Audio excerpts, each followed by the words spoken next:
Husband বাজার থেকে বেশ কিছু গাটি কচু নিয়ে এসেছে। অনেকে এটাকে মুখী কচুও বলে। কি বানাবো ভাবছি। আমার মেয়ে খুব ভর্তা খেতে ভালোবাসে। গাটি কচুর ভর্তা রাহি আগে কখনো খাইনি, তাই ভাবলাম ভর্তাই বানাই।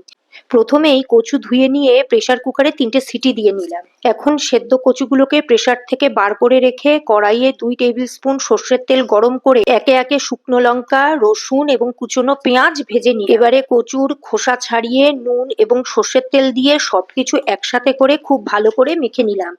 এই মাখাটা তোমরা স্ম্যাশার দিয়েও মাখতে পারো, কিন্তু আমি হাতে মাখাটাকেই প্রেফার করি, কারণ হাতে মাখার মধ্যে যে ভালোবাসার ছোঁয়া আছে তা এই ভর্তার স্বাদকে আরো অনেক গুণ বাড়িয়ে দেয়। ভর্তা একটু ঝাল ঝাল হলেই ভালো লাগে, কিন্তু রাহি যেহেতু ঝাল খুব একটা পছন্দ করে না, তাই একখানা লঙ্কা দিয়ে মেখেছি।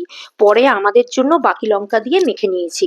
আমি ভর্তাতে সবসময় একটু ধনেপাতা কুচি দেই। তোমাদের ধনেপাতা কুচি পছন্দ না হলে তোমরা অ্যাভয়েড করতে পারো। তোমরা আগে কে কে গাটি কচু ভর্তা খেয়েছো আমাকে কমেন্ট করে জানিও। হ্যাঁ বা নাতে জানালেই হবে, শুধু রেসিপি দেখলেই হবে না, চ্যানেলটা সাবস্ক্রাইব করে নিতে হবে কিন্তু। আর ভিডিওটি যদি তোমাদের ভালো লেগে থাকে তবে লাইক করে শেয়ার করে দিও।